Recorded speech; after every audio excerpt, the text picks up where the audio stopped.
artists around the world. Teaching artists around the world. Artists around the world. Teaching artists around the world. So let's do an intro, and then I'm going to hand it over to Pedro. I mean, for the record, here we go. So Pedro is a visual artist, Duke professor, and Social Practice Lab director at the Franklin Humanities Institute. It's worthwhile to say, you know, certainly Pedro has interest in many things, one of which is decolonialism, but he has a myriad of interests, both political and strange, of course. Let's give him room to be an artist. Footnote for me, honestly, in our relationship is Pedro and I have known each other a long time. And we actually did an online art experiment between Creative Time, where I used to work, and Duke University. And it was a massive open online course, a MOOC. It was a MOOC with Duke. And we did this online class on public art. And Pedro's so amazingly thorough. And it was really chock full of information, all this kind of stuff. You know, looking back on anything in your life that you look back on, there's things you could have done differently, sure. But it was wildly successful. And I have to give you credit, Pedro, because it was so successful. And in fact, at Creative Time, I was like, we should start an online art school at the time. And it never happened. And then, like, fast forward, and the germination was at that moment together. So really credit you for the inspiration for where we are now. So thank you, Duke, Pedro, for joining us. And everyone welcome Pedro to us. Hi there. Can you hear me okay? Yeah, okay, good. So yeah, no, thanks, Nate. I mean, I think that was definitely an experiment. When you call something massive, if nobody signs up, or even if 200 people sign up, it becomes an immediate failure, right? Because 200 people is not a mass, you know. So it was quite risky, but I think we were ready to give it a try. And it's kind of wild to think that, you know, what, 7 or 8 years later, we have like 65,000 people enrolled in 134 countries, you know. And it kind of continued, because we started with Creative Time, then we went with University of the Arts in Berlin, and did another one on experiments with sound with Candace Hopkins and Jace Clayton, DJ Rupture, and so on. So, and we're about to start a new one, which should be exciting. That's going to be called Colors, Bodies, and Power. You know, I figured, you know, since that's something we can talk about in the second part, you know, so the way I understand, we have like 30 minutes of me presenting, right? And then some conversation time, right? Yeah, we like to keep it kind of. Yeah. So am I able to share screen? Should I? Yep. Okay. All right. Do you see my screen? Yep. Okay. All right. So I figured, you know, that, you know, it's always tricky when my work is very broad and diverse and I do all kinds of things.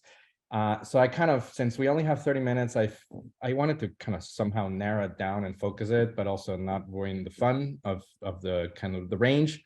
And so I decided to focus on a method or technique that I've used throughout my 30 years of kind of professional life, which is the idea of displacement, or the practice of displacement. And to somehow link that with commitment to public art and public discourse, right? Like this notion that artists can be in public intellectuals if they want to, or activists, whatever we call it, you know. And so I chose 5 projects that deal with this issue of displacement in very concrete ways, kind of through a chronological arc of sorts, but in very different ways. And then hopefully in the conversation, we can talk about how you all come to this topic, if it seems relevant to you, and so on. Basically, when I was like 25 years old, I had already been working in New York for a while. I studied at Cooper Union. I was born and raised in Mexico City. In New York, I was always broke. And then, you know, I went back to Mexico for a while. I was teaching rural workshops in indigenous villages in Chiapas and Quintana Roo. And the then mayor of Mexico City, it was the first time we had a leftist mayor, Cuauhtémoc Cárdenas. He was basically trying to rethink the main square of it's kind of like the equivalent of the mall in DC, you know? And he did this big architectural competition, all kinds of people applied. And I kind of already got a sense that nothing was going to happen, that it was all going to fail. So I was basically creating a book, a conceptual book of all the things that have been attempted for the main square, but that have never happened. Beginning with the very name Zócalo, which is the name of the main square. Even most Mexicans don't know it. The name comes from Zócalo, is an old Spanish word for soclo, like the base of a sculpture, of a public monument. And basically, when Santana, one of the dictators in our history, wanted to build this big complex of monuments, he lost power before he was able to build anything more than the base of his monuments. And so people started referring to the main square to joke, to kind of make fun of him as the base. Like, imagine the mall was called the base, because there was no monument ever got built, And so kind of the very name of the square has this irony in it, but also a kind of parody of power, and the arrogance of power. And so I kind of wanted to create this book that would compile all these things that never happened, because I think our imagination and what we claim or want to do is often as important as what we're able to do, and especially in third world context, but I think even as individuals, that's the case, And throughout my childhood, the main cathedral in Mexico City had this crazy scaffold that was 300 tons of steel. That's the image you're seeing. That was kind of keeping the cathedral together. It was readjusted every 15 days because the Mexican civil engineers had developed this restoration process that was then used to restore the Tower of Pisa. Because we have basically earthquakes, we are built on what used to be a lake in Aztec times, so we have all the conditions to make it a nightmare for restoration and maintenance of old historical buildings. And so these engineers were basically sinking the building gradually so that it would get straight, to the extent that it can even be straight, because it took 300 years to build that building, the cathedral. And so by the time they finished it, the north side of the ceiling was already, like 6 or 7 feet shorter than the south side, So it's literally a crooked building. And so for this book that I was compiling, I wanted to include my own failed project. So I proposed to the Commission of Art for Public Spaces of the Mexico City that they should, as they were done with the restoration, that they should disassemble the scaffold piece by piece and reassemble it identically on the main square.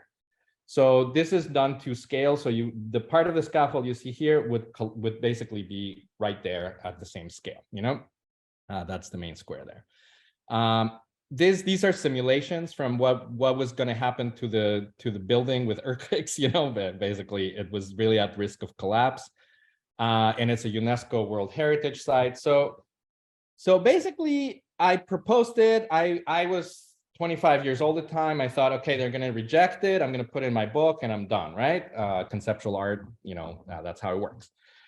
So I get a phone call like a week after submitting it from the head of the Commission of Art for Public Spaces. And he says, is Mr. Lasch home? And I was like, Mr. who? I mean, I thought they were calling for my dad, And so I said, yeah, well, we received your proposal and we actually want to execute it for the celebrations of the year 2000, And I was like, can I call you right back? What's your number?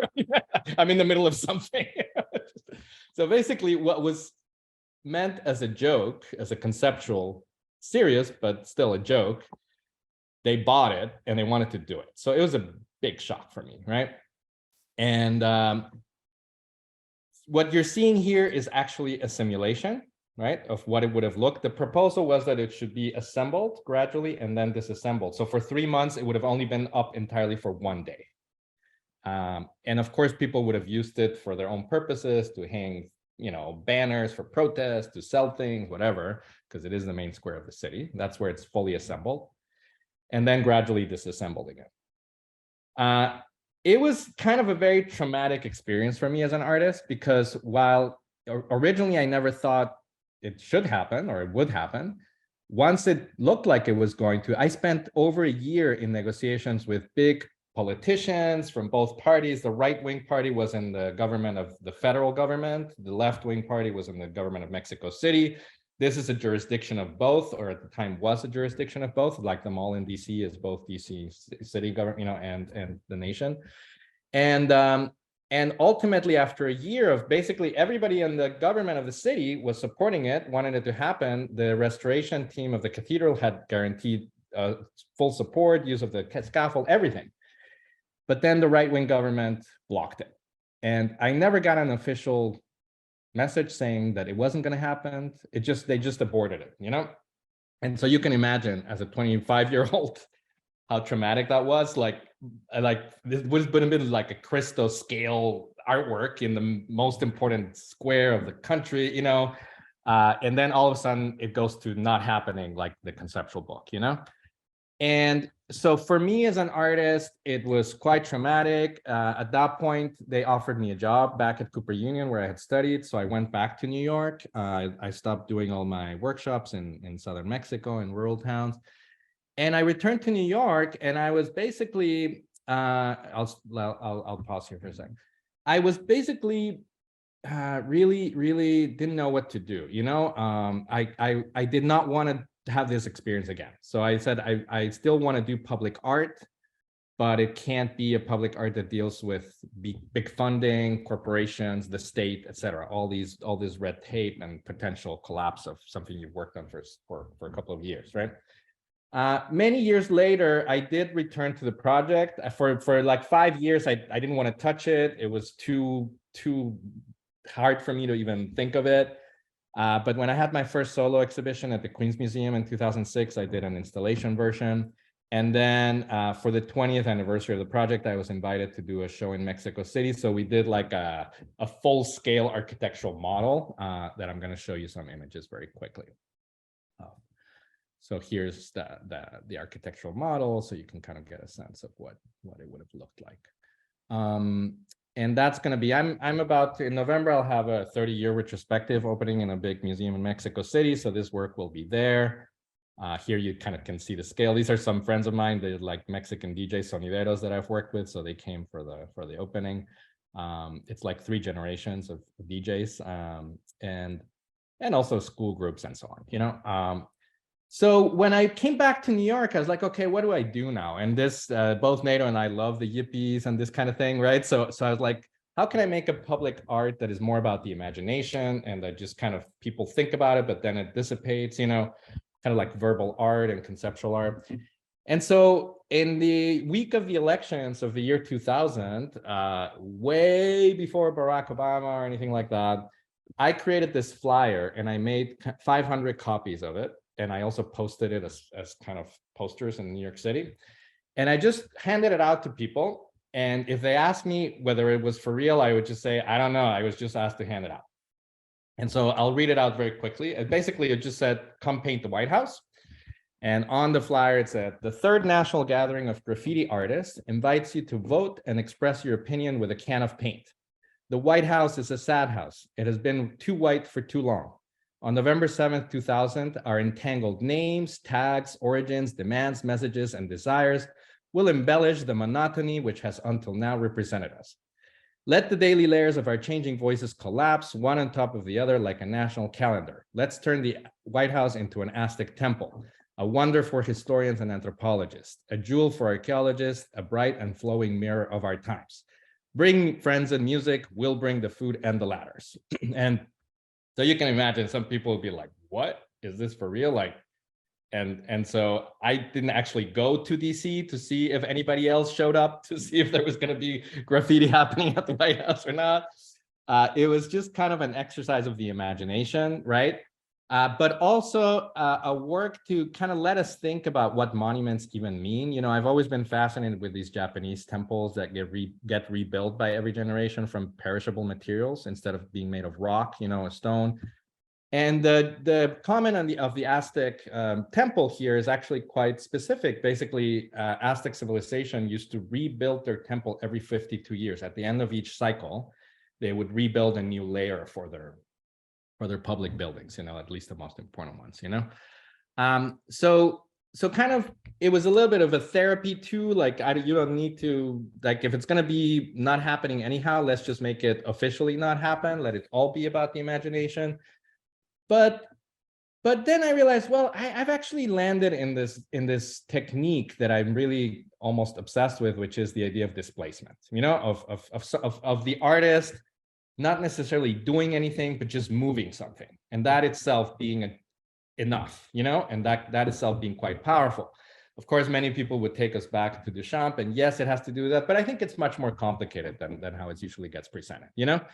And so the first kind of Duchamp gets too much credit. I really like, you know, really did he invent this stuff? Come on. And he did. I mean, I think he was very radical by saying he had an intellectual thesis, say, I'm going to prove that this is how it works, and it did work, you know, whereas others were doing it anyhow, you know, but he kind of he turned it into a rational argument of sorts, you know.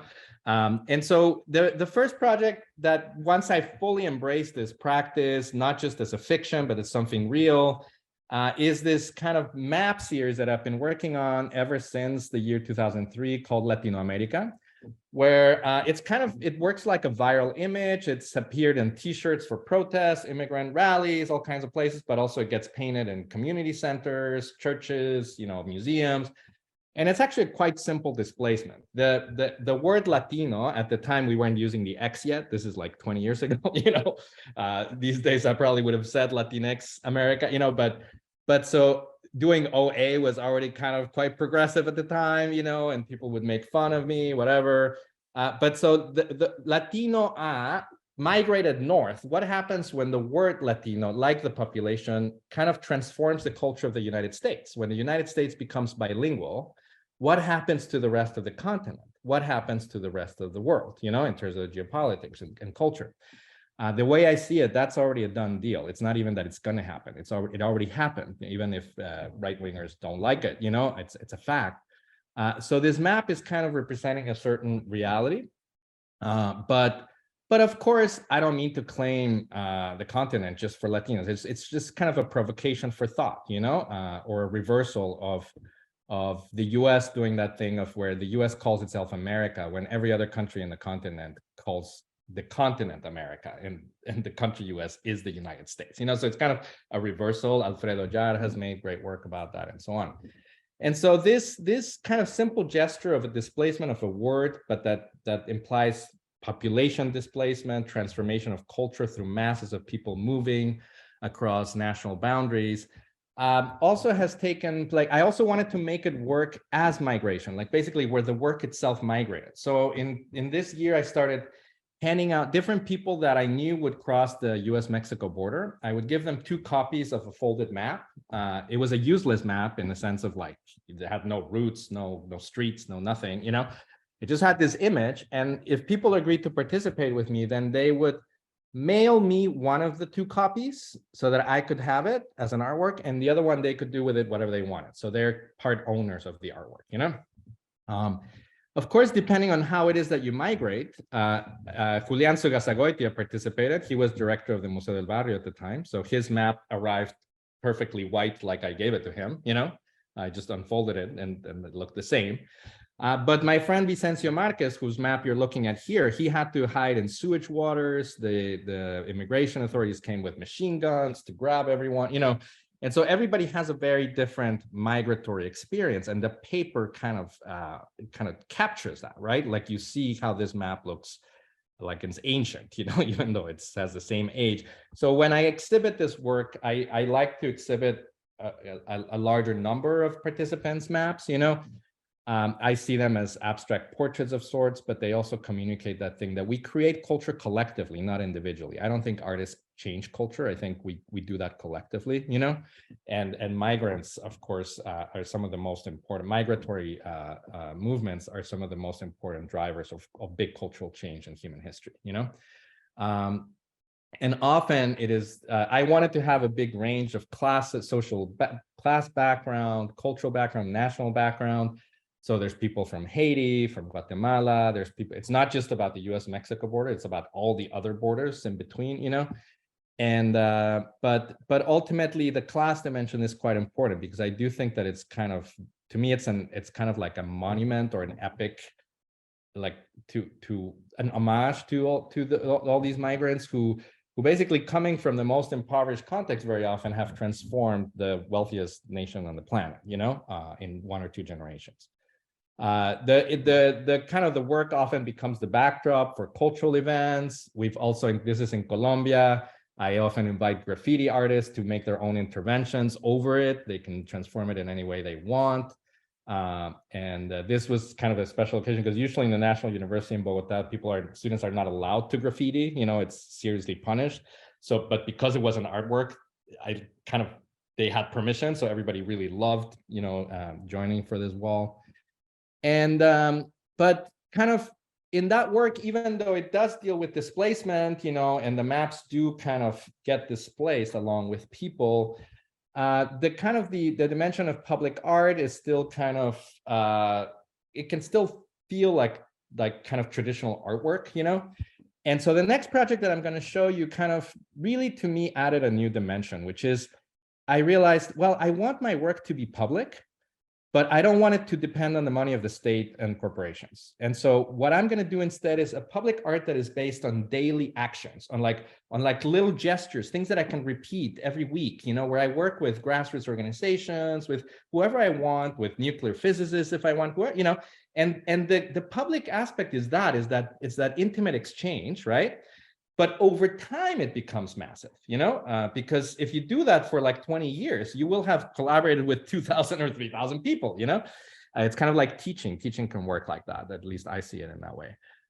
It's my favorite type of mass medium because every exchange is intimate, 20 to so people, sometimes just 3 people. But over a life of teaching, you really have worked with a lot of people, so this project Naturalizations, I basically, in 2002, created these mirror masks that get used in very different contexts. Initially, it was mostly in undocumented immigrant context. So this was my experimental arts program in Queens and Jackson Heights called Art Storytelling and the Five Senses. And this is in Korea, where we were working about, for the Gwangju Biennial, we were working on concepts of borders and divisions between people. This was with a group of psychoanalysts who invited me to do a workshop on Lacanian concepts of the mirror phase, and this was in Haiti for the first edition of the Ghetto Biennale in 2009, where we were working with concepts of Frantz Fanon and Black Skin, White Mask, for example. We would do readings. These are mostly high school students. And so the context vary greatly, site-specific collaborations with choreographers and dancers. Here you're seeing the Hayward at the Hayward Gallery I proposed to them that we do something inside the London Eye. So we did these workshops about the linearity of time and how time doesn't have to be linear. Most recently, this was part of Documenta 15 that Rangrupa curated. So I was part of the Artis Resistance Ghetto Biennale group. So we took over this old church in Kassel. And so here you see some of the things that would happen with these masks. People are reflecting the artwork of my Haitian collaborators, but we did all kinds of workshops, including with children in Ruru House, which was in the Federicianum. What Rangrupa did was quite radical. They transformed the whole Federicianum, this pompous kind of institution, into a social space. And so there was a whole section just for kids called Ruru Kids, and so I worked with them. These are mostly refugee children that we were doing ongoing workshops with. I will flip very quickly through these images. I'll pause. This is kind of an experimental lecture I give. So, it says the mask may be used to fuck with the tourist, the journalist, and the policeman. The different signs, some of them flip more into go from activism to philosophical examinations and so on. And so I'll just kind of show you. I also started doing more like installation pieces with these pieces, and then Nato's right. Like I like being an activist. I like doing things on the street, but I also like to deal with philosophy, with aesthetics, and so on. So here's an entire work based on Wittgenstein and the Wittgenstein house, because he actually designed the house for his sister, and he created the German dictionary. So this work was about bringing those two things together. It was going to happen, but then the Bulgarian government actually owns that house. It's a cultural center, a Bulgarian cultural center in Vienna, and the Bulgarian government collapsed just as we were about to do this, and so another failed project of sorts. And so I'll just flip through these very quickly. We did do a publication for this whole series in Washington, D.C. with Provisions, a great research center for art and social change. And so where we compiled like 20 years of work with the mirror masks. And that's the context for these images that you're seeing all from DC. Nato, you mentioned coloniality and decolonial work. Of course, like, yeah, while we have this topic of displacement, the idea of kind of addressing colonial power has been very important throughout my work. And so the last two projects that I'll show you kind of will address that directly. In 2007, I was invited by the Nasher Museum to do a kind of parallel exhibition to a blockbuster show they were doing called the Greco a Velázquez, where they were bringing over 100 paintings from Spain, most of which had never been shown in the US from the Baroque period, because that period is relatively undervalued, the Velázquez to the Greco to Velázquez period. And so they wanted me to do something, but kind of like Fred Wilson, I knew that while they were spending $1.5 million on this show, celebrating Spanish art, and art that I, of course, do love, they had one of the best pre-Columbian collections in the US, but they had it hidden in the basement. And so I was like, well, I kind of want to do something about this.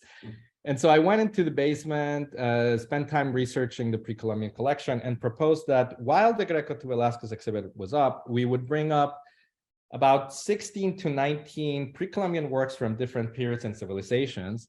And so once everybody saw, like over 80,000 people saw that Greco to Velázquez show in 3 months.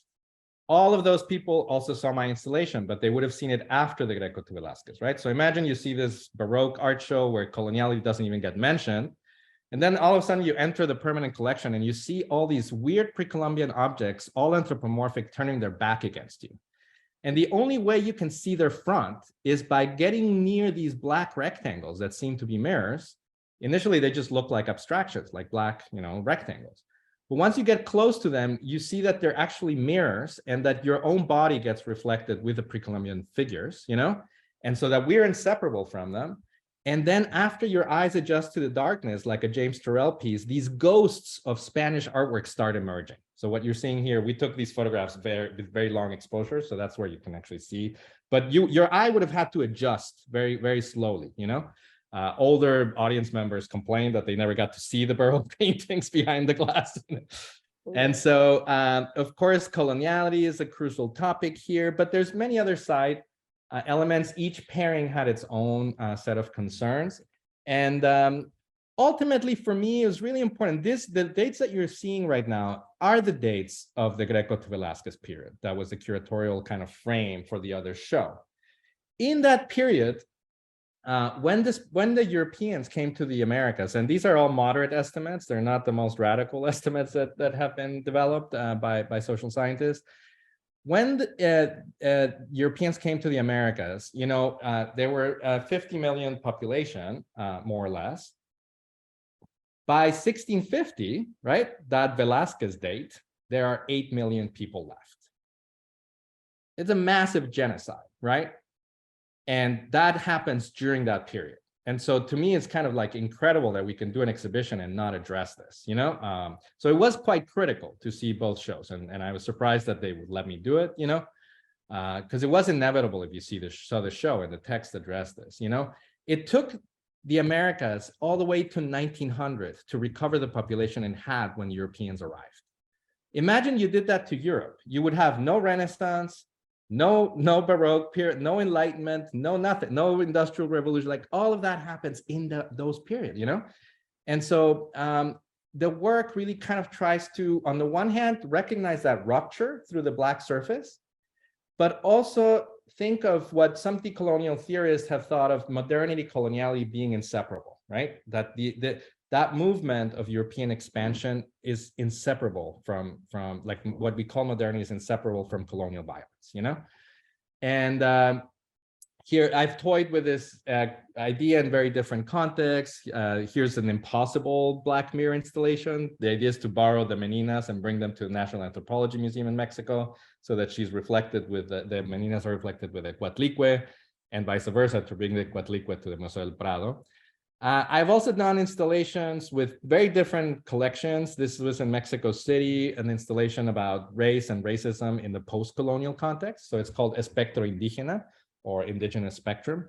In this case, each mirror deals with a different form of post-colonial racism within Mexico against indigenous populations through particular media, TV, muralism, et cetera, right? And so that's part of the permanent collection of the MUAC in Mexico City. And so I'll just flip through them very, very quickly. For New Orleans, for Prospect Triennial, I did one that has to do with temporality and time. So you see Ella Fitzgerald back there, you know, so kind of how different cultures and civilizations have represented time. And this, I'll end with this project and I'll make it super fast so that we have time to talk. So the last kind of instance of displacement that I wanted to share has to do with, well, I was actually in New York when the Twin Towers were attacked. I saw the second tower collapse. Like most of us who lived there, I went to donate blood, did all the things. I was, of course, outraged by the attacks and thought they were a crime against humanity and still do. I don't think we should call it terrorism. I think crime against humanity is a perfectly good word for that. And so I, at the same time, was really shocked by the immediate response of all these artists and architects who wanted to immediately do something. And I was like, no, we need to heal. Let's take time, you know? And also I was outraged by the immediate military response of the US by invading Afghanistan, you know? And so the combination of these different things and an experience I had, basically 4 days, as soon as we were allowed back into Manhattan, I was living in Brooklyn, I went back to work at Cooper Union, and I had a phantom experience. I saw the towers. Like they were there on my commute, like I normally would have seen them. But of course I knew they weren't there. So it's just my mind playing tricks. And years later, a lot of New Yorkers had that experience actually. And so this triggered an idea that I had, let's leave, as a conceptual gesture, I thought, let's leave ground zero empty as an open wound, right? Which is effectively what ended up happening. But instead rebuild the towers identically as functional buildings in different cities around the world. And how are we going to choose those cities? Well, it's going to be geopolitics that's going to decide that. So I was going to leave it open, you know, it's a concept piece, right? And so for about 4 or 5 years, only people who came to my studio knew about this project. I was working on these paintings that deal with the Western canon and imperialism. You'll see them in a moment. But as different world events happen, so already in October of 2001, I read a piece in the New York Times that the soldiers that were setting up the first military camp in the outskirts of Kabul had requested from the Pentagon that they bring as large as possible a remnant of the towers to put it in the center of the camp, right? So that they could build a camp around it. And so when I read that story, I was like, okay, they started my project. You know, Kabul is the first city where the towers are going to be rebuilt. And so for like 6 or 7 years, I was working on these drawings, paintings, etc. I didn't even know if it was just therapy. I wasn't showing them publicly. But then with my collaborators from 16 Beaver, René Gabri and Irina Nastat, we created this group called ANDANDAND to be in Documenta 13. And so one of the things we did, like for 3 years, we took over the Documenta communications platform, and we were this kind of sharing different myths, social projects, etc. So in that context for Documenta, I started spreading the myth through a fake website that the Twin Towers are actually being rebuilt around the world. And so it looked very legit. It had phone numbers that led to my cell phone with a CEO. It was basically this conglomerate of developers that were rebuilding the towers. And so if you went to the site, you would, like, Documenta shared this as truth, you know, as if this was happening. And so you would click and I got attacked from both left and right. And once people learned that I was behind it, you know, but kind of like a Walid Rad or Yes Man project nested within the fictional framework were all these true stories, like all the links that the site led to was real stuff from the internet. How Giuliani was making huge profits from the security industry. This one's crazy, and I have to tell you this. Basically, you see that helicopter? It's actually flying. It's 10 years later. It's flying during a 9/11 anniversary. It is flying an I-beam from the towers over Kabul, not to take it from point A to B, but as a ritual. every week, the soldiers take this I-beam, they lift it, and they fly over Kabul in circles as a ceremony. I mean, like, there's just, like, basically for 10, 12 years, I got so obsessed with this topic that I did so much research that, and the research in the website, the research kind of took place through stories that you could follow and read, etc. It's kind of expansive, but in the paintings, it became compacted, crystallized, you know? So I ended up stopping to not drive myself crazy at 9 paintings. So here, I'll show them to you very quickly. That was the first one, World Trade Center, Kabul. The towers are done to scale. So if you actually built them in Kabul, that's what they would look like. You know, the Blue Dome Mosque, that tiny building right next to them, is the largest building, you know, in downtown Kabul. That's what it would look like next to the towers. The styles, you know, in Black Mirror, the idea is to kind of repress what has been dominant, Spanish culture, so that the pre-Columbian and the contemporary can take stock, right? Like that decolonial gesture. In the Twin Tower series, what I do instead is use mimicry and post-colonial, you know, post-colonial mimicry as kind of what some people call over-identification, right? I use intentionally the styles of the Western canon to kind of paint this, you know, and because I wanted it to deal with a longer history of 500 years, not just the last few decades, you know, of colonialism. And so here you see World Trade Center Paris. Basically, in the research, I realized that they were also doing the light beams in different cities around the world. Remember NATO, the like, you know, like before your time in creative. Well, it wasn't even creative time. Like different cities around the world decided to copy the light beam. So they did them in Liverpool, in Montevideo, in Paris. So I kind of incorporated those cities too. But here you see the Twin Towers Baghdad, painted in the style of Ingres and David. Twin Towers Darfur, the names of the dead in Darfur are mixed in with those dead in New York. Budapest, New Orleans, the Ninth Ward. Gaza City, painted Impressionist style. And North-South Korea border region, the Panmunjom, World Trade Center, Guantanamo. And that's it. Sorry, I know I went fast, but I wanted to. So those are kind of the artworks, but I'll stop and just see if whether this idea of displacement and the different modalities of public art resonate with any of you and what you're trying to do. Well, listen, thanks so much, Pedro. And, you know we just barely scratched the surface of what you have available. And certainly you did demonstrate a range of approaches. It's also exciting to just see some of this work you and I've talked about for a long time. And it's interesting to look on some of it, and it's more resonant than ever. You know, like life seems to make sense the longer you live it, which is hard to know at times. I would love to know, let me ask you something from an artist perspective, something so not theoretical, but practical. You have a variety of projects that never happened. Certainly, I think every artist that's here understands the experience of projects that don't happen. And sometimes I think like visiting artist lectures are annoying because it's like lectures by people where everything seems to work out. Whereas most artists' experience is an experience where nothing seems to work out, or like rarely, so, maybe you could talk briefly, and then also please folks chime in and just ask questions, just raise your hand or whatever, we'll get to you.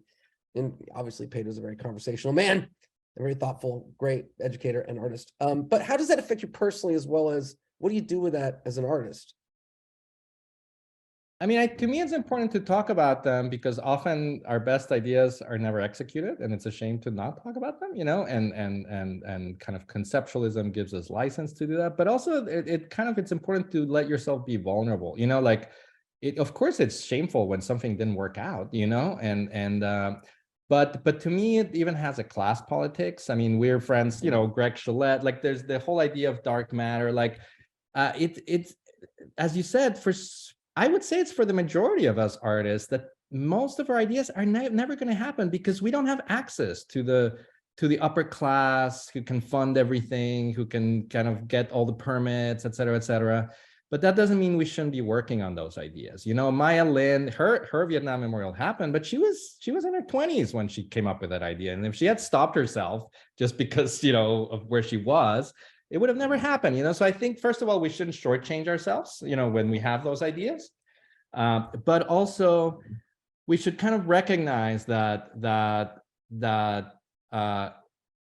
the imagination, I mean, I have mixed feelings about it, because of course some people tell me with the Zócalo project, oh, it's actually better that it didn't happen. And I disagree. I think it would have been fucking awesome if it happened, you know, even though I initially meant it as a joke, you know, it would have been crazy, you know?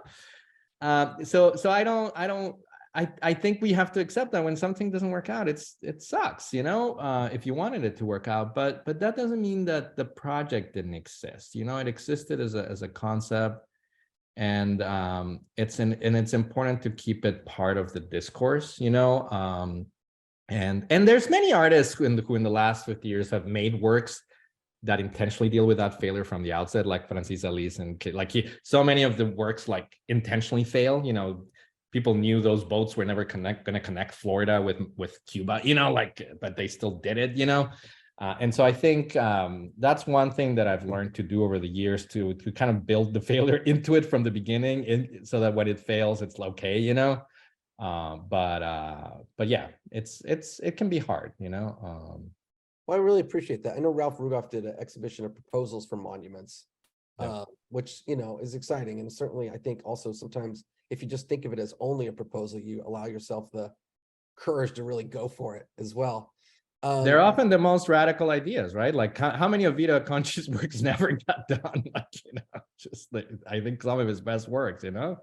But even like Nancy Holt, like there's so many, you know, even artists who died very young, like Ana Mendieta. I love to imagine what she would have done. Like, I think, and to a certain extent, artists like Tania Vergara have made that their work. Just think, what would Ana have made, you know, if she had lived longer, you know. Sounds like a good school-wide prompt. Yeah, what would Ana do? Yeah. Yeah. Anybody got some questions, thoughts, comments?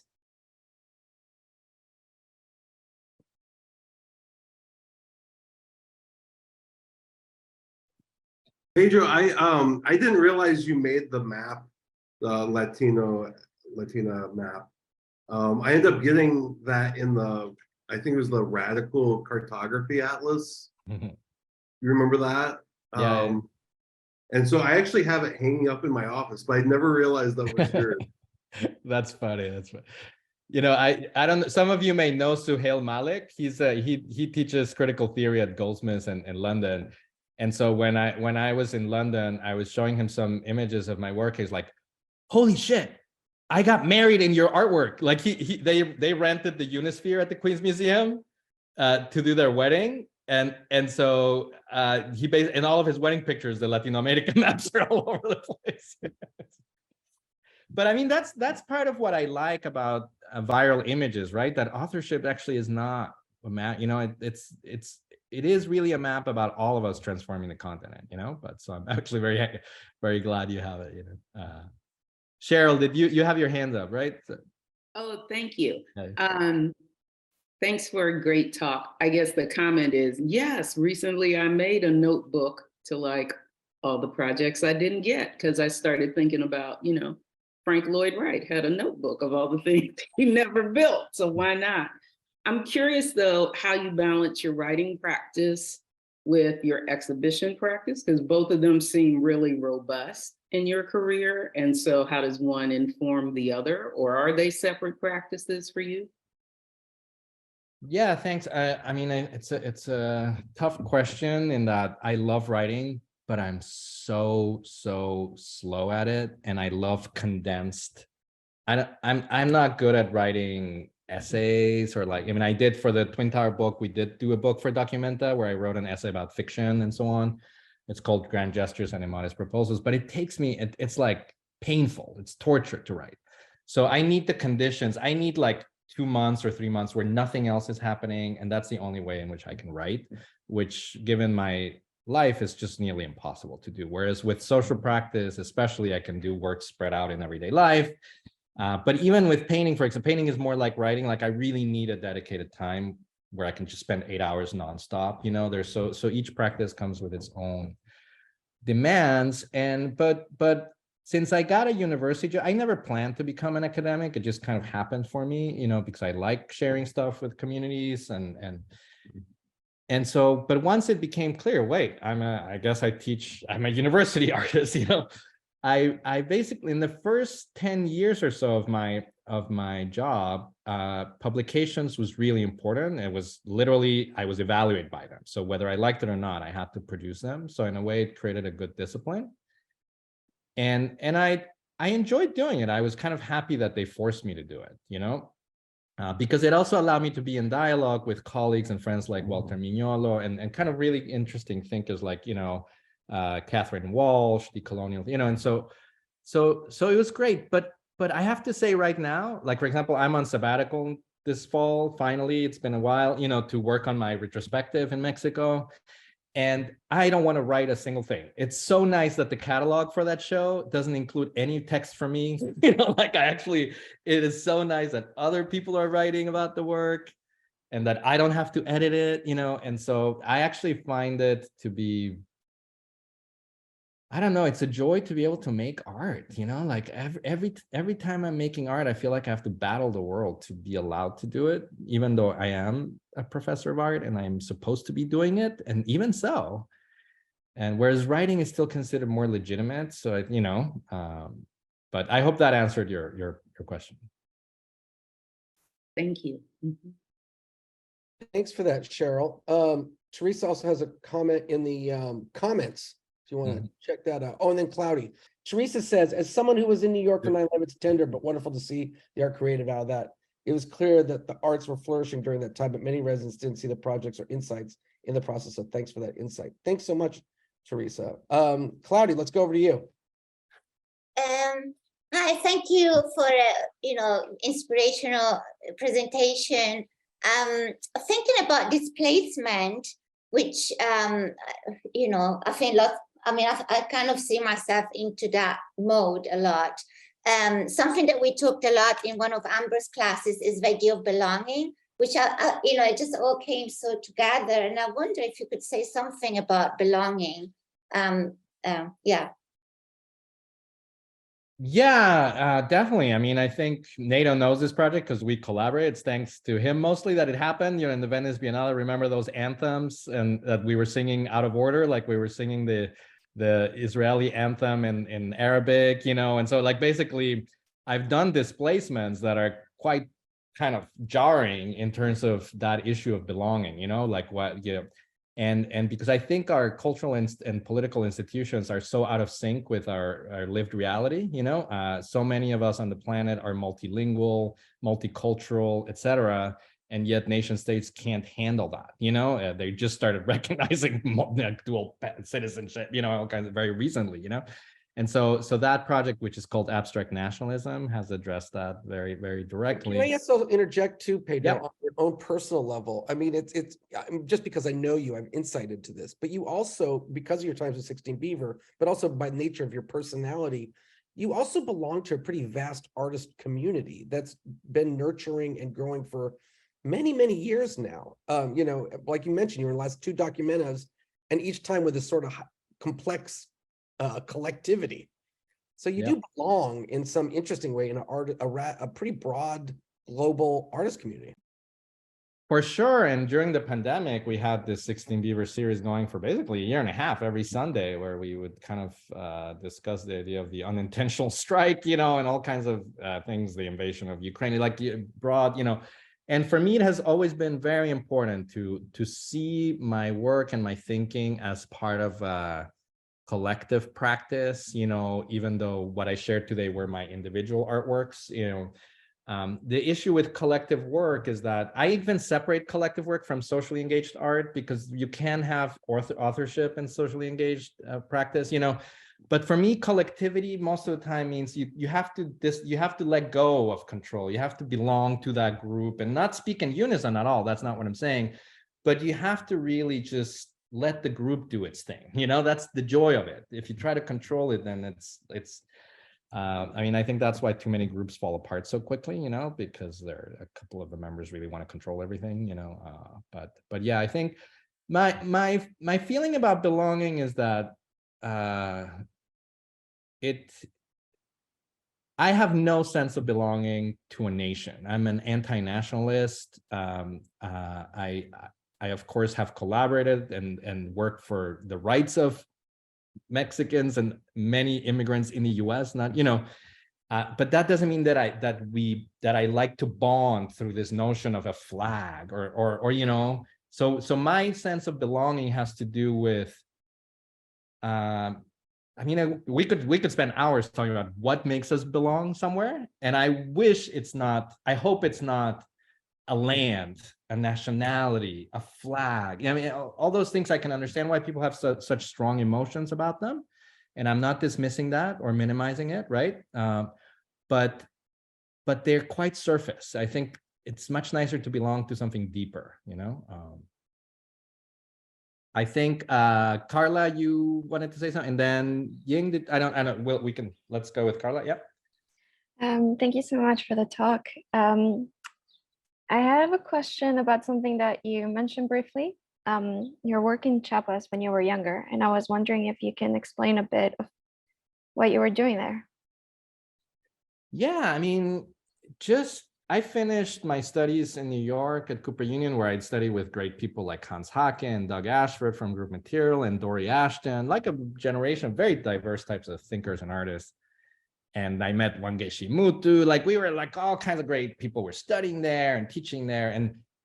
But at the end of the day, I waited tables, moved furniture. I belonged to a social class that I did not feel represented in that school or in art education, And so when I moved to New York from Mexico, I thought it was all going to be like Tompkins Square Park, and instead I arrived to a Giuliani city where everything had been privatized and the few squats that were left were all being decimated, And so I kind of, after 4 years of study, I was really, really disappointed in New York, and even more in the art world, the art world as a market run, set of institutions, including museums, but also art education as this disciplinary silos where like the painters didn't hang out with the theater people and the dance people, and so I had intentionally left I went as far as possible as I could. So I had no money. I had but I had some environmentalist friends in Chiapas and in the southern region of Quintana Roo, the Mayan region. And so I basically agreed with them that I would arrive in a village and I would strike a deal with the villagers and say, these are my skills. I had a list of my skills, like I speak 4 languages, I can help you mediate with tourists, whatever, I know construction, whatever. And I agreed to work 8 hours for free of each day, as so long as they gave me 2 meals and a place to sleep. It could be a mat on the floor, And so that's how I lived for like 4 months or 5 months. So while I was doing that Zócalo proposal, I was living like that, And it was an amazing time in my life, because what shocked me was that at the bottom of the list, I thought art was useless. Like I loved it, but I was like, my education is going to be useless.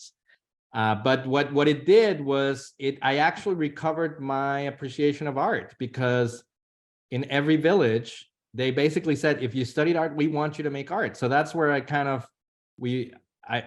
in every village, in some villages, I ended up teaching workshops on how to make paper from scrap, how to make with the kids. We'd do comics based on Mayan stories, or we would do like paper mache objects that then could be sold to tourists. So I spent 4 months coming up with stuff, but it was pretty consistently art related. So it was a really important experience, and in a way, it's when I came back to New York, that's what got me to work. I learned so many things in those rural towns. So when I came back to do my workshops in Jackson Heights and Queens, those were the kinds of things I was doing. And indirectly, that's what led to my first solo show. And when Tom Finkelpearl was director of the Queens Museum, he saw what I was doing in this community. He was like, hey, let's work with this guy, And many years before Tanya did her project in that same neighborhood, we were doing that kind of thing. And it's the stuff that I learned in those rural towns, so it's kind of ironic how life works out sometimes. Well, listen, first of all, I want to just also say thank you, Pedro. Everyone give it up for Pedro and his incredible talk and his time. It's incredible. What a generous, theoretically sound, provocative, exciting, and kind person you are, Pedro. I really appreciate you. Good luck with everything. Good to meet you. Pedro. Bye. Thanks, buddy. Pedro. And thanks everyone for coming. Like I said please forward the announcement of our classes. Join us. You're always welcome back and join us in these activities. Appreciate all of you. Thanks so much. Thanks, everyone. Have a good one. Have a good weekend. Artists around the world, teaching artists around